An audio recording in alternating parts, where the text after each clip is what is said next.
Assembly सामकी गरज आसा. We are very much wanting assembly.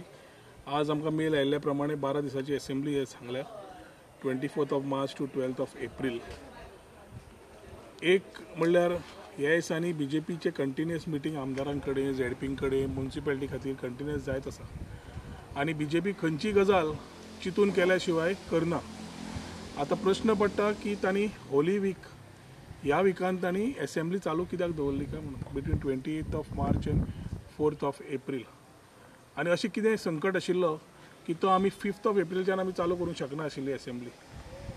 I think the government which I been continuously saying is doing things with a strategy. Last assembly election जेन्ना मोलें सारकेले linear project आशिल्ले तेन्ना कोण आमदार बरो ना जालो, कोण आमदार व्हिपा खातीर एबसेंट रावलो.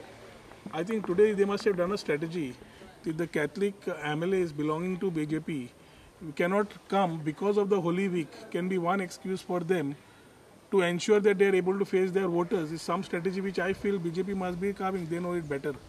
But as we look at it, the same thing could have been extended by a couple of days. कांयच फरक पडचो नाशिल्लो. 24 मार्चाच्यान जी असेंब्ली सुरू जाता विशय अत्यंत गंभीर आसा and it is important that we have a continuous discussions which are fruitful enough and we expect this to happen.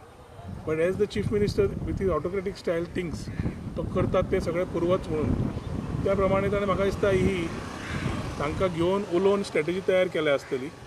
I think as we condemn this whole issues, the way they have taken up, it is also important that we have the assembly in place. So 12 दिसाची assembly date परत ते change करून reschedule करूंक शकता काय ना आणि सरकाराचे विचार सगळ्या लोकांक घेवन आसा काय ना or they have a particular way of looking at, we will know in a couple of days. I still feel कांयच वचना. The government needs to reschedule this whole thing.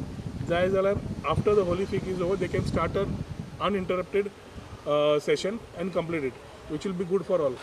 ना जाल्यार ही स्ट्रॅटेजी म्हणून क्लियर दिश्टी पडटली की BJP strategized to save the skin of some of the MLAs belonging to the minority community which are not able to face or give replies on major issues like the 3 linear projects or other things which are coming up. Also बाकीचे. So कळटलें इल्लें दिसांनी.